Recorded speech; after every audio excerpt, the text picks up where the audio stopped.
We're back with our connector blocks and our point-to-point wiring, but this time we're going to look at actually splicing our wires and also splicing when we add components into our wires as well. Now, as I've said in previous videos in this particular course, make sure that you add your drawings to your projects, otherwise you can lose them very, very easily. So at the moment I've got JIC splicing wiring 1 there. I need to just go to the project, right click, add the active drawing. Always get into the habit of doing it because you never know when you might lose it. So click on yes, updates it to the project settings, and there's my splicing wiring. Now because I've copied a previous drawing, it's still got the 002 sheet there, so I right click, go to properties, and what I do is I change that sheet number to 3, click on OK, and that updates nice and neatly. Now we're looking at splicing. Now, if we're going to add a splice to a wire, we need a splice block. Now, these can be found on the Schematic tab on the ribbon, in the Insert Components panel, on the Icon menu. So when I click on Icon menu now, I'm using JIC schematic symbols, but we need to go right down to Miscellaneous. Okay, there's Miscellaneous there. Just minimize all of these so that they're all looking the same, like so. And it's Miscellaneous, this one here, not Miscellaneous Switches. So when I click there now, if I come down into Miscellaneous, you'll see splice symbols right there. Click, and there's my splice. So what I do is I click on splice, and there it is there. Now you'll see it's horizontal at the moment.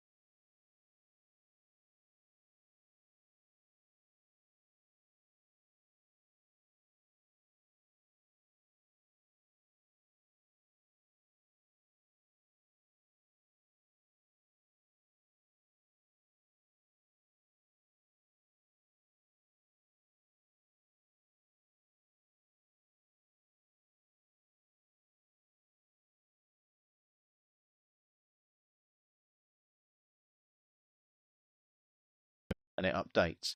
Now the lovely thing about these splices is obviously I can take wiring from the splice point. So if I zoom in just a little bit here and pan upwards, I want to be able to see that 2 connector there on the connector block and these connectors here on the splice. So I'm going to take that 2 there down to that 2 there. So I go to wire. I can splice off of this like so, specify the wire start, and as the wire comes down to the 2, it highlights the connector on the connector block. Job done. Enter to confirm. That's how quick and easy that is. Now I'm just going to zoom in a little bit there, and you'll see that that wire hasn't actually connected. So what I need to do is just draw another wire from that point there into that point there. Now the reason it's not snapping, again, can you see snap and grid? So you do need to switch snap and grid on and off occasionally. When I come to there, click there, and it updates and it draws the point for me.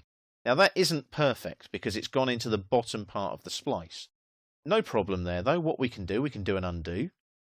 And let's tidy this up a little bit. We'll do a couple of undos, take that back a few steps. There we go.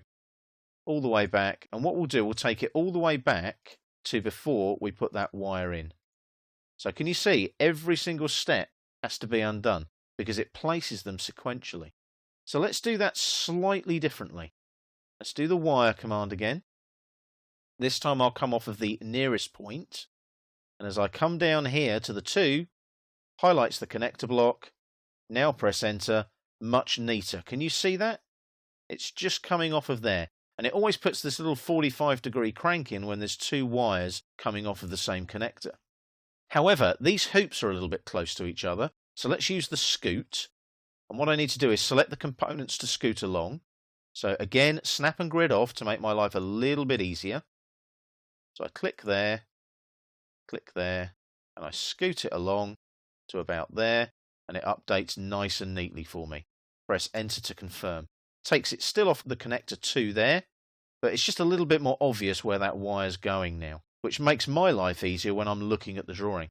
So that's how you splice. So what about adding, let's say, for example, a relay or a switch? Let's go and look on our icon menu.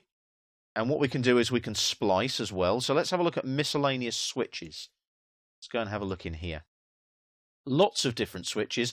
I'm just going to go for a basic toggle switch rather than anything complicated. So there's my toggle switch there. And I'll just hover on the midpoint here, like that, and click. And the lovely thing, did you see it flip round again? It's parametric. It looks for the wire and sets it up with the wire. So I'll call that TG1 for now. It's my toggle switch 1. I'm not going to repeat it, so I'll click on OK, and there's my switch. But what's really nice, it's trimmed the wires for me. That's what I really, really like about Autocad electrical tools.